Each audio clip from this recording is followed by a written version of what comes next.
Welcome to Marketing Demystified, the podcast that connects the dots for business leaders to drive revenue through effective marketing strategy. We chat with marketing experts on different topics that will help you ramp up your revenue. We stream live on LinkedIn, Twitter, and YouTube, and you can listen to us on your favorite podcast platforms. Marketing Demystified, the podcast, is presented to you by Growgetter, your partner in growth marketing. And here's today's episode. Hello, everyone. Are you ready to be inspired, informed, and empowered with actionable tips to transform your marketing game? You're in the right place. Welcome to Marketing Demystified. I'm your host, Jenn Mancusi, CEO and co-founder of Growgetter, your growth marketing partner. You know, we're really big fans of storytelling to drive growth here at Growgetter, but what separates storytelling from strategic storytelling? I'm joined by Bill Harper, Chief Creative Officer at BrandBoss HQ, to discuss the topic. Bill has created brand strategies and creative campaigns for more than 300 brands around the globe, such as Carfax, Denny's, Delsey Luggage, Precision Tune, Auto Care, and Music and Arts. Welcome to the show, Bill. Thank you so much for having me. It's a pleasure to be here. So excited to talk about this topic today. You know, I think people talk about storytelling and have been talking about storytelling for the last several years. And I think it's become a little bit of a buzzword and maybe has lost meaning in some ways. So I'm so excited to kind of bring some new, shine some new light on it today. Yeah. You know, if you go back and you take a look at the 80s and 90s, marketing was all about storytelling. And the whole idea was to tell a story that was better than everybody else's story. And there were dozens of them going around, and there were phenomenal ones. Things like Wendy's Where's the Beef, or the Coke Pepsi Wars, or, I mean, there was tons of them, Energizer Bunny. And now, it's really become a lost art form. And so as I think about the pendulum swinging, I'm really pleased to see that it's swinging back the other direction from just functional tactical executions, which sort of became the soup du jour for the last decade plus. And so much of that is really devoid of anything that can be built upon. There's no human connection in it. So I'm thrilled to see it coming back. Yeah, me too, for sure. So let's start with how storytelling can change a business. You've said this before. I'm curious how you think storytelling changes a business. So here's the thing. Most businesses don't really understand marketing. And I hate to say that, but it's true. If you take a look at MBA programs, if you take a look at leadership training programs, marketing is really one of the last things that's considered. And so as businesses go out, what they tend to do, and this is the vast majority of them, is they try to describe themselves in the hopes that consumers will be able to connect the dots. We're a tax company that does X, Y, and Z. And can't you feel through our messaging how much, we're passionate about it? I've got a thing called a commodity checklist that I read off to people, and I can't even count the number of CEOs who have stopped me in this presentation to take a picture of this and send it all out. And it says the hallmarks of commodity thinking are: we have a better product, we have better people, we work harder, we care more, we just need a few more sales. The problem is that's every business everywhere. Every internal mantra is those things. And therefore they're table stakes. They're not ownable. They're not differentiators. And they're certainly not a story. And so if you take a look at the way that most companies market, what they've done is they've put this unintended wall up between themselves and their potential client or consumer or customer, in just making it hard for them to see how they're relevant to their situation. Storytelling is the bridge that gets you back across that. If you understand what this segment of the population is really struggling with, then you can tell a story that reflects how well you understand that. And that's the game changer for brands that really become super successful. Every household name brand that we know has used that same strategy to get there. For sure. I mean, why do you think companies struggle so much to get to that struggle? Like, are they just skipping a step, or are they, is there like a fundamental misunderstanding of how they should be communicating with their? There is, and I'm so glad you brought it up. Here's what everybody's missing. People choose emotionally and they justify logically. I see the Harley go down the street.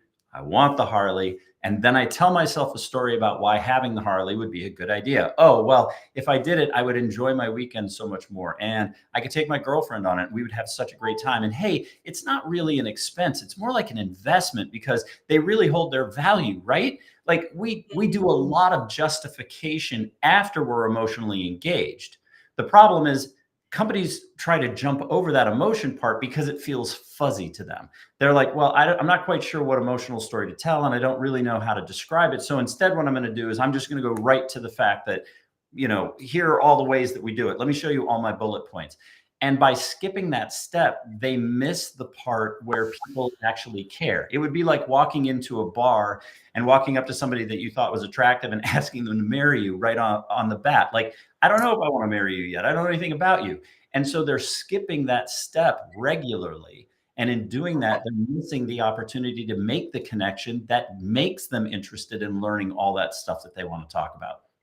So that piece, as I said before, I jokingly blame Harvard for it, but it's like, MBA programs don't teach this well. It's like everything is focused on internal. We're going to talk about product development. We're going to talk about communications. We're going to talk about management. We're going to talk about processes. We're going to talk about anything else. And then before you graduate, make sure to run down the hall to those crazy marketing people and take your 101, 102 class. There seems to be this gap in interest about the people who actually have to choose to buy your product. So much focus is on the mousetrap. I think business leaders have not been trained and are simply unaware of how important building the bridge to the people who buy you is.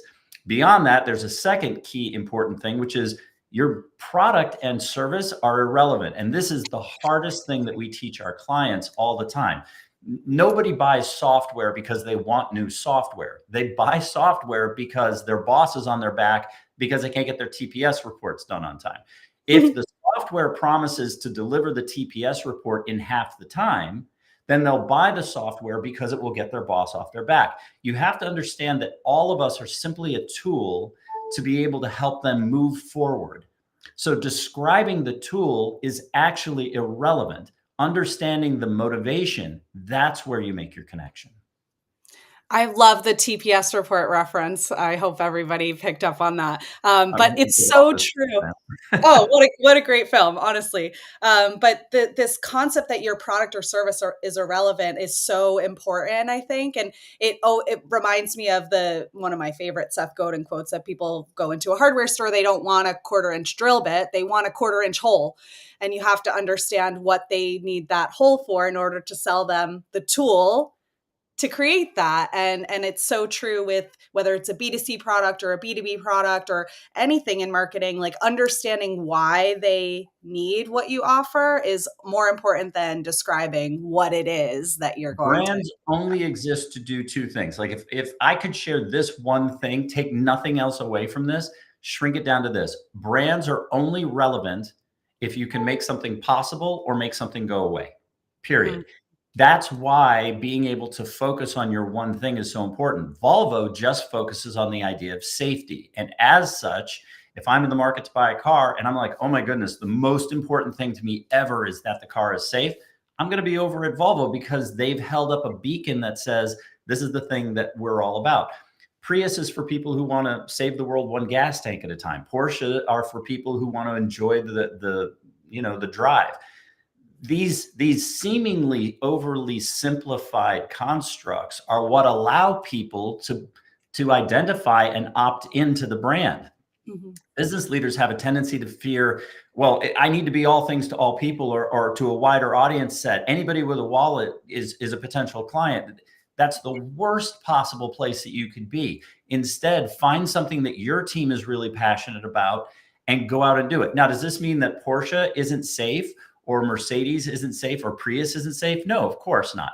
But the point is that the brand led with this thing that they were really passionate about. And as such, over time, they were able to develop a perception and a belief and an expectation that they could deliver on that one attribute. Mm-hmm. As such, people come to know that reputation and respect that reputation and choose based on that reputation.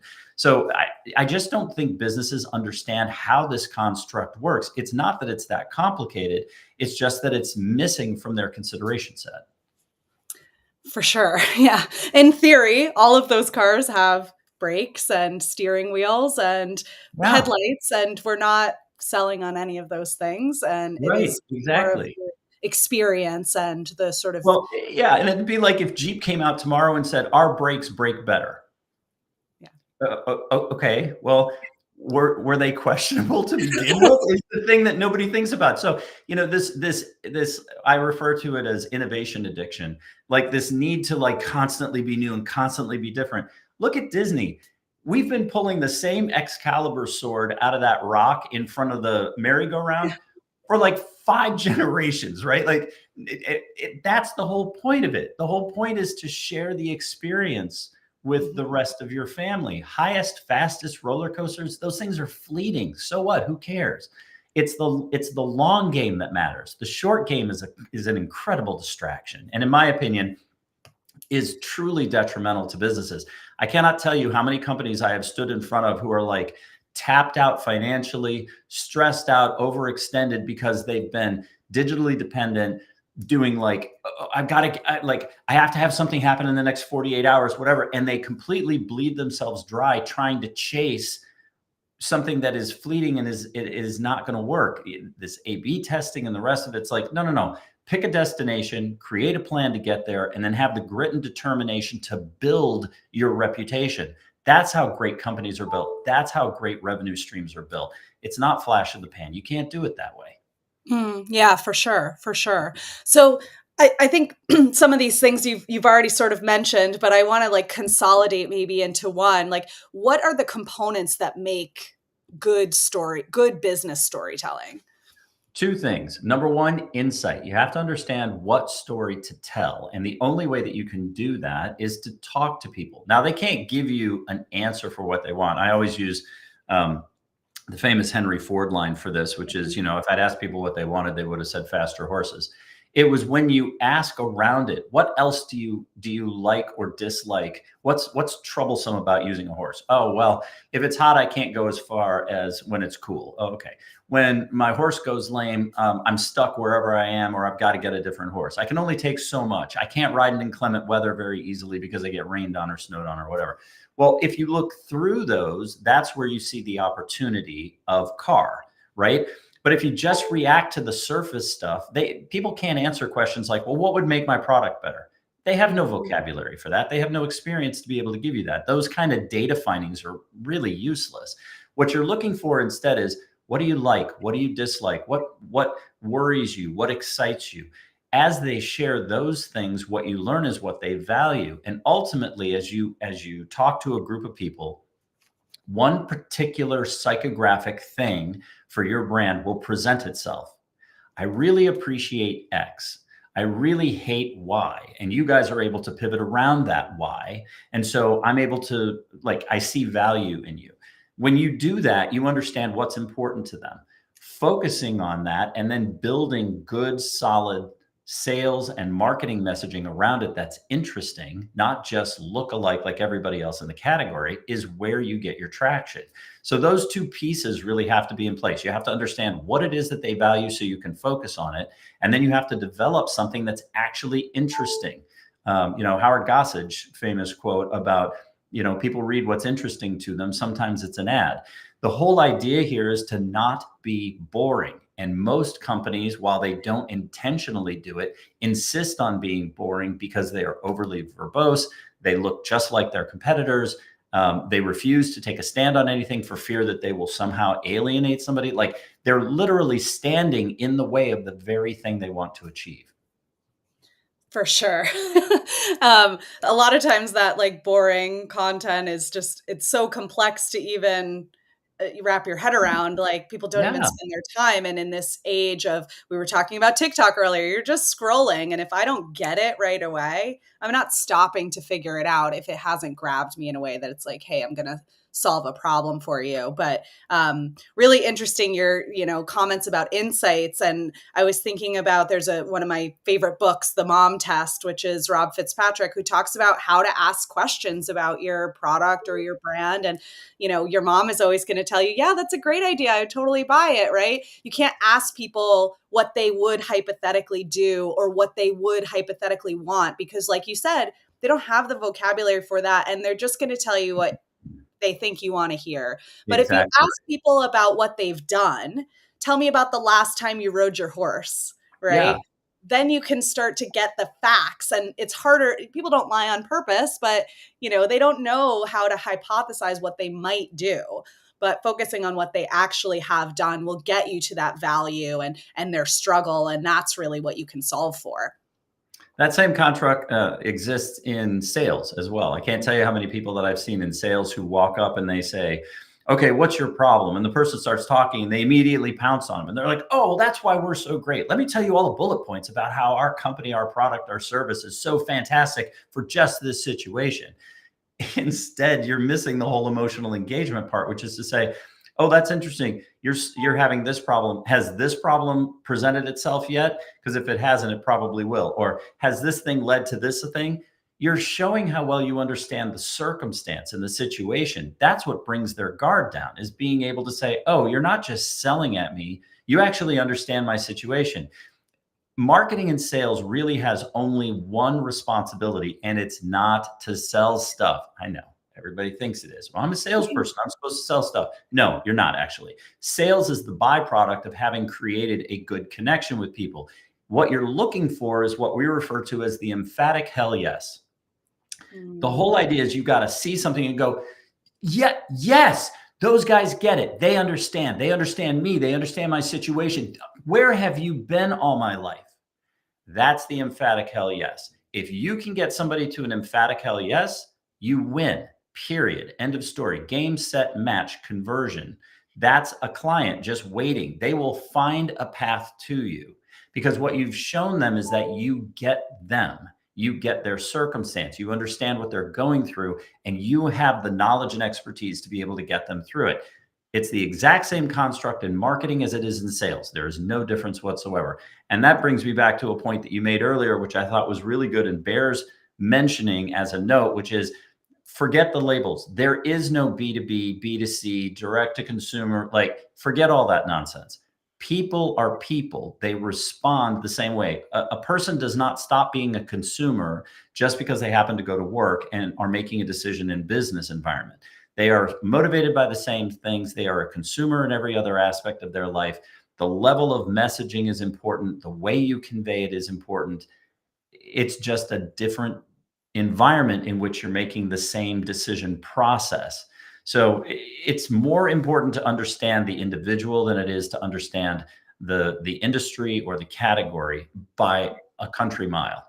Mm-hmm. Yeah, for sure. I think when it comes to when we're talking about sort of this top of funnel or this headline storytelling message, I totally agree that people are going to have that same flow, like you mentioned, of making that emotional decision and then rationalizing it later. And I think that rationalization stage of the journey is where B2C and B2B start to differ. It's not at the top when you're trying to grab their attention. It's later on when they have to justify spending somebody else's money instead of spending their own, right? That's the big difference between B2B and B2C, but it doesn't come into play until you're, now dealing with a buying committee and people that have to get approvals and things like that, which is way further down. And I think people put a lot of that maybe bottom of funnel message right at the top. And that's what you started off saying. Like, they just go in with, hey, let me tell you all the things about us, which is probably information the buyer needs eventually,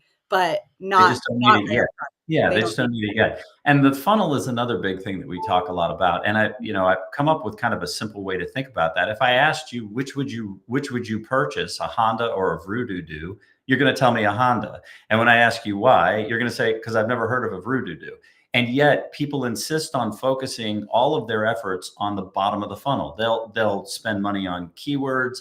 They'll spend money on SEO. They'll spend money on pay-per-click. They'll do anything in the world to avoid the top of the funnel without realizing how detrimental that is to their ability to grow. If you're not a part of the awareness set, you're not a part of the consideration set.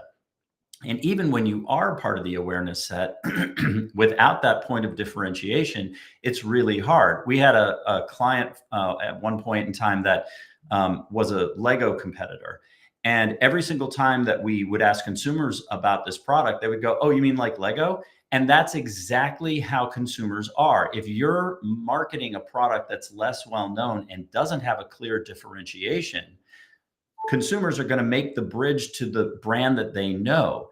If you're not, again, a part of their awareness set, you can't be a part of their consideration set. And if your story isn't something that clearly denotes why you're a different choice, a better choice, an alternative choice to the thing that they already know, they're going to go with the old adage, nobody ever got fired for hiring IBM. They're going to go to the product they know, even if it's inferior, simply because they think it's a safer bet. That awareness marketing up at the top, your visibility, your radio, your television, your outdoor, your whatever, like the things that just let people be aware of you are incredibly important to your success. For sure, for sure. I love that. That's exactly spot on. Now, we started out kind of by talking about this concept of storytelling versus strategic storytelling. And so, how do you define strategic storytelling in Sure. this? No, that's a great question. So storytelling is easy enough to do. I refer to those as viral videos, right? Like anybody can go out and tell a story. The question is, can you build on it over time? Is it something that you're willing to stick with? And that's based on having a point of view and opinion. The strongest points of view and opinion come from that market research that we're talking about. So, Dollar Shave Club, of course, is a brand everybody has heard of. It's an incredible success story. It's great. Their one thing wasn't the razor. Their one thing was stop being taken advantage of by big, fat, happy corporate groups that are gouging you. That was their whole thing. Don't pay for shave tech you don't need. And his point was really well made. What you need is a sharp razor blade. What you need is to consistently have a nice, sharp, well-crafted razor blade that will, shave you appropriately without cutting your face to ribbons.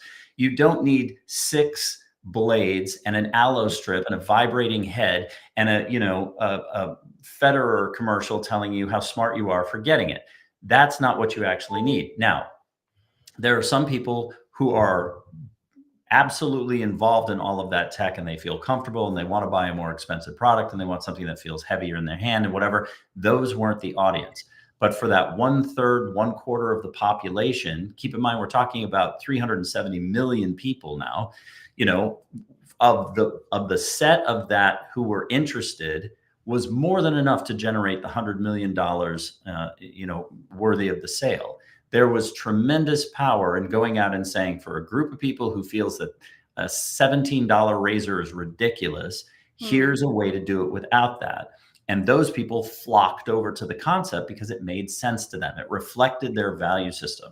So strategic storytelling is picking something based on something that you can see in the marketplace that is either a need gap or a unique point of view that is contrary to your competitive set, or something along those lines that is informed and supported by what you're hearing back from the people who are purchasing. And they couldn't have told him that. No one would have walked up and said to him, I really wish that there was $1 a month club that would send me razors and it would do X, Y, and Z. No one's going to say that. What they're going to say is, it's stupid that I pay all of this money for a razor. That's just ridiculous. I don't understand why I'm doing it. I don't want to do it anymore. I hate it every time I have to do it. Isn't there a better way? And that's a need gap. And he said, yeah, as a matter of fact, there is. And then I'm going to tell you how that's the foundation for why I did what I did. And that's going to reflect your value. And that's going to say, hey, that's going to give you the rationale to be able to say, hey, back to me, I'm going to follow and support your brand because of it. I love this example so much because in what you've described and this story not being product focused, but being more problem focused, it actually then, like, what I was going to ask is, like, do companies then, like, what happens when they run out of a story to tell? But in that example, you've got new product capabilities because your brand story is not about the product. It's about a problem that you're solving. And now there's all this expansion potential. They don't just sell razors anymore. They sell Right. shave products and lotions and all types of other things that still fit into that same story. And that's the whole point. When you get to, Nike is the most complicated brand in terms of what it has to achieve on the planet. And I'll tell you why I feel that way. So Nike has 3 axes that it has to satisfy. The first is its audience set. Their audience ranges from people with health problems like Bob, who has to lose half his body weight or he's going to have a heart attack, all the way up to LeBron James and everybody in between. That's a massive spectrum. Axis 2 is the sports universe that they have to be applicable to. Field hockey and swimming and, I don't know, soccer, whatever, like everything under the sun, right? That's a very wide spectrum. And then the third spectrum is community and support, the tech that they have to do, the communities that they help to support and engage, et cetera. It's incredibly complex. If they were to try and market to each one of those groups independently, they'd go broke. You couldn't, imagine if you had to do a tennis ad and a shoe ad and an apparel ad and a swimming ad and a hang gliding ad. Like, you go broke trying to do it. So what they do instead is they go up high to what I refer to as an umbrella concept. The point at the top of the umbrella is what they stand for. And then through the tines, they reach down to each one of these different audience sets. So Nike sells progress. And that's their promise. If you just do it, I'll make you better today than you were yesterday and better again tomorrow than you are today. Your contribution is that you get up and do it. We'll give you all the support you need, no matter who you are, where you are, or what sport you're involved in. By doing that construct, they become applicable and relevant at every single one of those touch points with one message. That's how you build that strategic storytelling. That structure is what allows them to be efficient in marketing and to build momentum and to always seem like they're on point. You can be endlessly creative when you are selling one thing. When you're selling many, many things, you're constantly having to reinvent the wheel. You can't gain momentum, and that's why it falls apart. That's why viral videos are such an elusive thing, because they got attention. And then the question is, what are you going to follow it up with?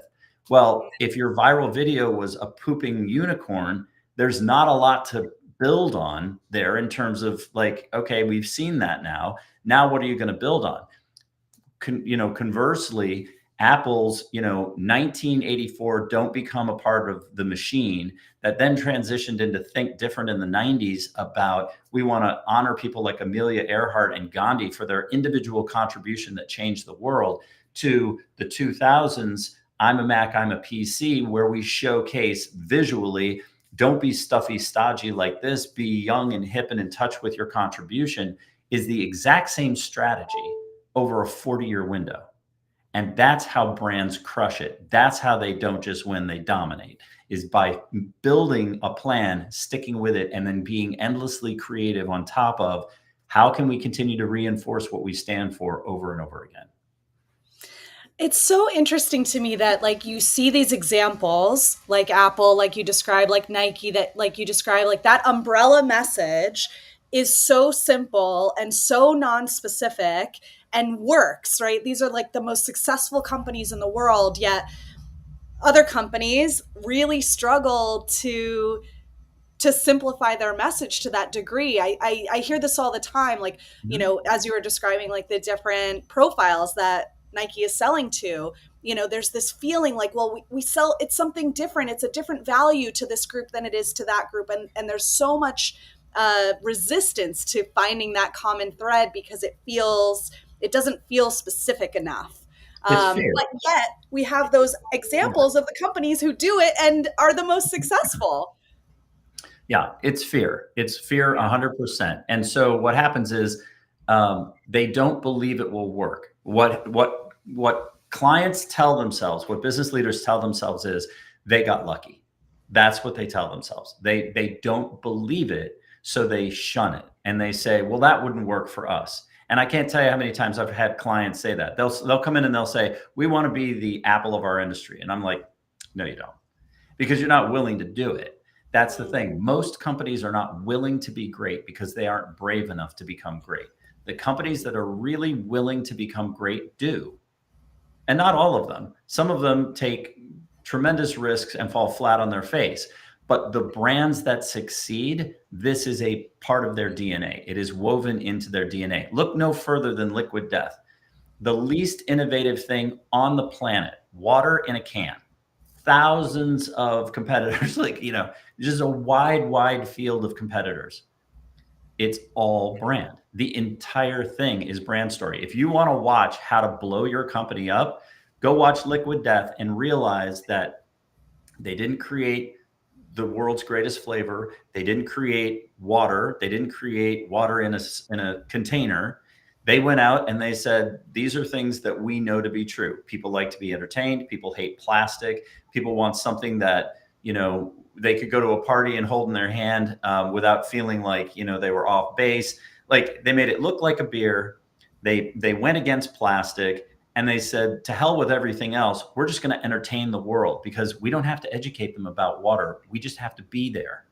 And they're crushing it. $700 million valuation, $100 million cash infusion, investors coming out of the woodwork to support the brand, and they're growing leaps and bounds every single day. Every brand in the world has the possibility to be Liquid Death. Every brand. 99.9% of the business leaders and 100% of the investors behind them are terrified because they're just convinced it won't work. Yeah.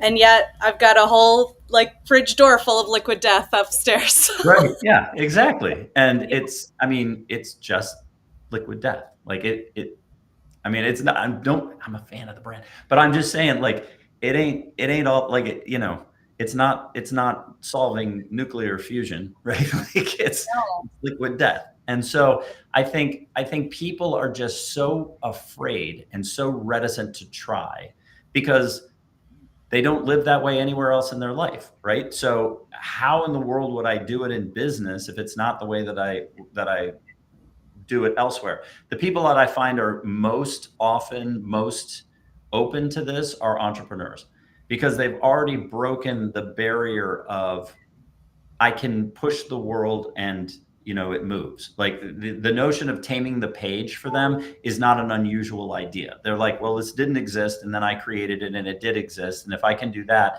what else can I do? And that belief set, which is very much what Steve Jobs was so famously known for saying, I pushed the universe and it moved. And I was so surprised, I decided to keep pushing it to see what would happen next.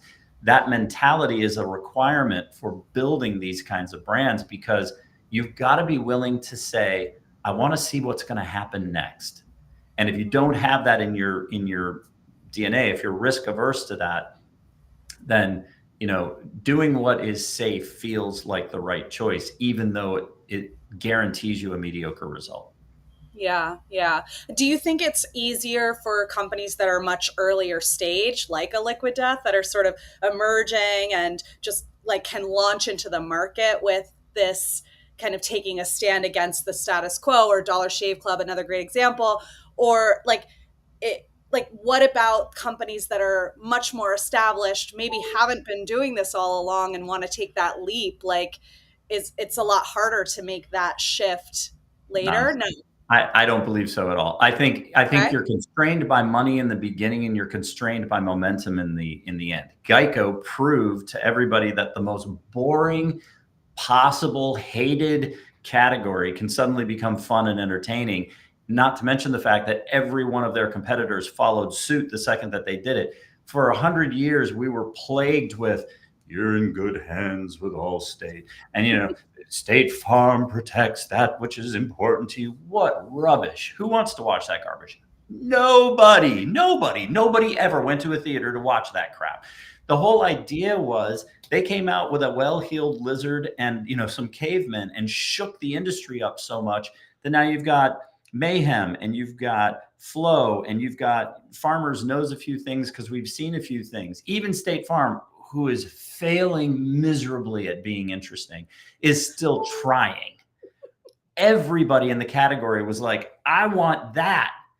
Why people don't see that, I don't understand. Geico was nothing. It was a 78-year-old or whatever it was awful. There was nothing there. It was a family-owned insurance employee government employee group, it was nothing. And then I think it was 1990 or 91, the new president that came in and bought the company and was like, we're going that way. And it blew up. And not only did it blow up, but it blew up everything around it. Everybody followed suit. It's just most people aren't brave enough to do it. And most people who see it from the sidelines think it was like an accident. They look at it and they go, that was incredible, but it would never work for us. Nonsense. Every business has the opportunity to do it. You just have to have the decision to do it. That's really good advice. I mean, probably easier said than done in a lot of cases, but good luck getting it past the board and getting everybody, because the internal team freaks out until it works. If you can get through that uncomfortable period, holding hands the first time, right? If you can get through that period, you got a chance. But between the time that the strategy is developed, which everybody gets excited about, and the first ad launches, that's the minefield. I mean, if you can make it through that, you've got a prayer, because the first time it works, everybody gets on board right away. The minute that it works, they go, oh my gosh, we were always fans of it. You're like, always, you're right. So there's this dip, and it's a chart that we do. Like, this is the line of growth you're on, X%, whatever X% is. You want bigger growth, no problem. That's what you're after, is that larger growth. There's a 3 to 5 month dip that you're going to take while your new messaging becomes known by people enough that you can actually benefit from it. That's where they freak. That's where they absolutely freak out. They go, we couldn't possibly wait that long. You're like, you don't understand. The gain alone in year one is going to more than make up for that temporary drop that you have, but they have no faith. So they have now they're double no faith. They have no faith that it's going to work for them because they've never experienced it. And they don't believe that taking a little bit of a step back is going to allow them to step forward better. I spend more of my time in my career dealing with these two problems than I do creating the solutions that ultimately help the companies that we work with. That's the truth of the business. It's frustrating, but it's true. Yeah, totally. So like talking about sort of the actual execution or implementation of the story that's being developed, like, is there any, we talked a little bit about like the stages of the buying cycle, but what about different channels? Like, is it important to maintain consistency across different channels, or is there channel specific storytelling? Like, how do you bring this into the market? Yeah. So please, from a therapeutic standpoint, hear me now. Every channel is just a channel. Period. Please, just please hear me. It's just like tools. Tools are tools. A screwdriver is appropriate when you have to put in a screw, and a hammer is appropriate when you need to put in a nail.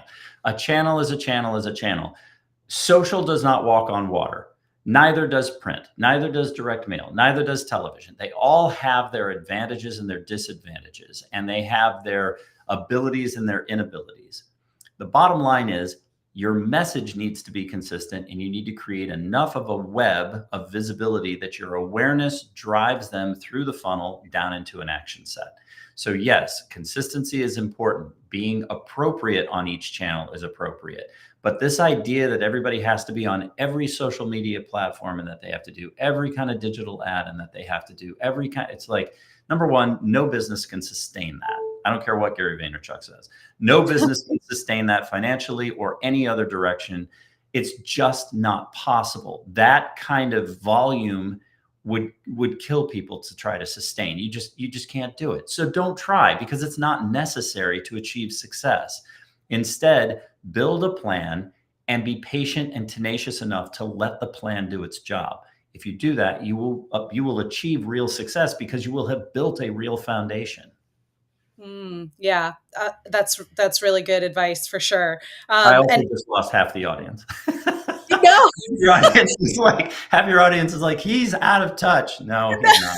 He's been on the front lines every day for 32 years. Believe me, he's not out of touch. He's trying to share pearls, and the pendulum's coming back. SEO isn't doing what it used to do. ROAS, like, I know more people who are quietly, secretly getting out of digital because they're like, we can't get 5x anymore. We're kind of getting like 1.5%, but we don't want to, or 1.5x. We don't want to tell anybody that because like we're making money. I mean, that's the long and short of it. When you get them at a bar and get a drink or two in them, that's what they tell you is there's no way in hell we're getting those numbers. Those numbers are being inflated.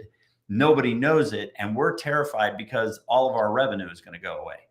Welcome to when the internet came on and media took a hit. We're watching history repeat itself. This same thing. This is just like a new toll booth, a toll lane opens and everybody, the first 5 cars are at an advantage and then it just becomes a line like everybody else. These are all channels. They all have their values. As long as your messaging is good and consistent and done appropriately for the channel, you're going to benefit from the use of the channel, period. End of story. Yeah, for sure. And I think some of it too is connected to the insights that hopefully you've done a good job of in the beginning. And if you really understand your audience, you're not trying to reach them in a channel where they don't exist, right? Yeah. I find it amazing. Some businesses will say, well, I'm not willing to spend $30,000 or $40,000 to get consumer insight because that's a lot of money. And I just roll my eyes at them. That's not even one employee. Like, are you kidding? This is the thing that's going to be the catalyst to millions of dollars in growth. And you're worried about spending it because you think it's a lot of money. Where's the value on the return of your investment? This is a minor cost against what ultimately will be a tremendous benefit. But again, it's all fear-based. And I place a lot of the blame at the feet of what has happened in the digital space.